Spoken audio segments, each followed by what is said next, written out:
I just talked to an alum, Katie Johnson-Rooney, on the way here, and she's like, Murph, holy buckets. Is this really happening? And I said, Katie, it's the same response I've had. And everybody should be so proud of this group because, they could have listened to the negativity. Me. And they didn't. And I didn't, the staff didn't. And it's one of those years where you literally saw a team grow up right in front of your eyes. We had 3 surgeries during this season. And I told the media up in Knoxville, it was catcher, pitcher, center field. It's not like, 3 important positions. It was 3 of the biggest positions. And they literally had surgery during the season. And it's a credit to AC Atenka, our training staff, led by Jeff Allen. The team doctors were incredible.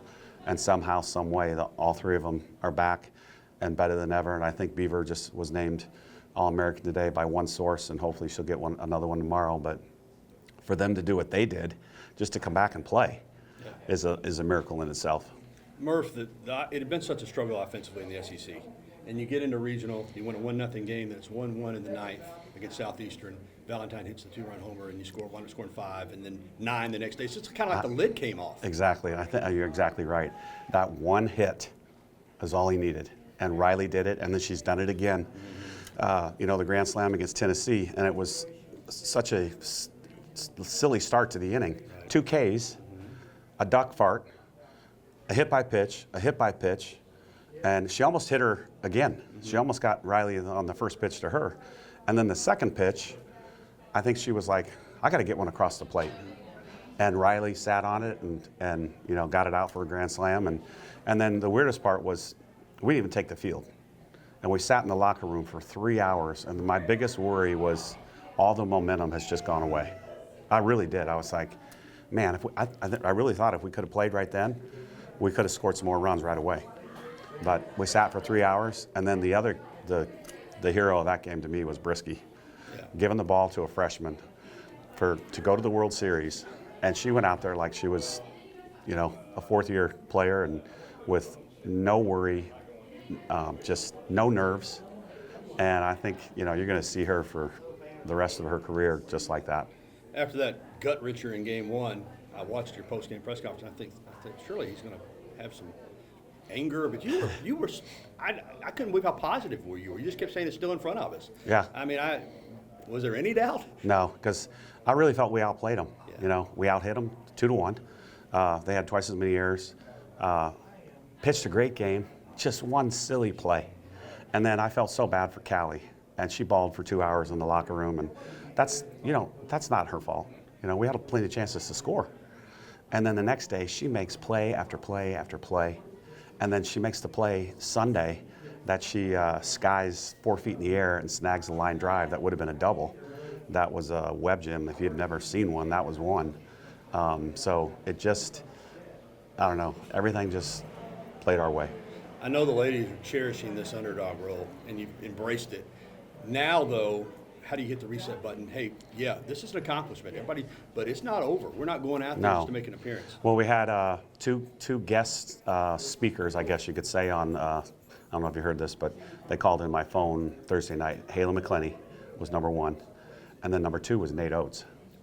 And he stepped away from one of his daughter's birthday parties to call us and say, dude, this is the same thing as us. And I knew that all year long. I just had that feeling. Like even Coach Saban's last year, they lose a tough game, don't play very well against South Florida. Everybody's saying the sky's falling, and then they just started to improve. And it really has mirrored our season. Football first, basketball second, and then softball third. And, we're going for broke now. Coach, can you give us an insight on your pitching staff, the consistency to basically hold the team down while the offense is struggling and get you right here? Unreal. I got to credit Lance McMahon, our pitching coach, who's in his 2nd year, has just done a hell of a job. I mean, every kid trusts him. To call pitches for 14 innings, I'm nervous enough just sitting there. I'm not doing anything.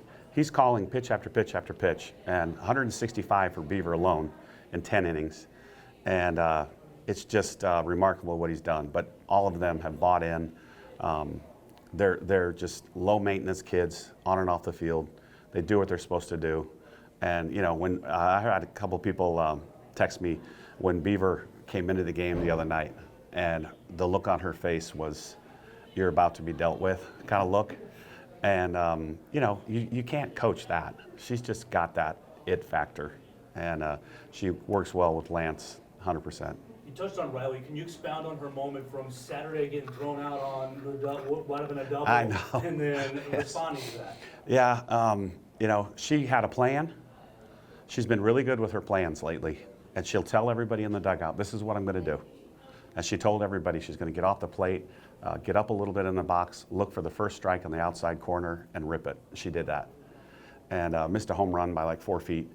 And then Tennessee played tremendous defense all weekend. Every throw was on the money. Every outfielder made every play except for the one in the 14th inning.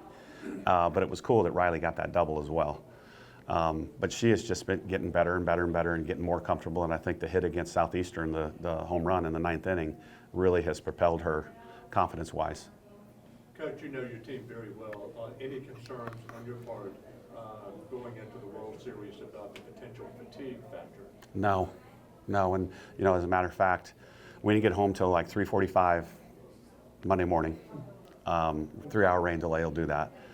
So we gave them Monday off, which was technically our day off for the week. And then today, we said just get on the plane at 1. Because I learned from Coach Saban a long time ago. One of his press conferences, probably with you guys, he says 1 day off is good, 2 days off is awesome. And I've listened to that for a long time. And I'm the type of guy who, if the players are tired, it's my fault.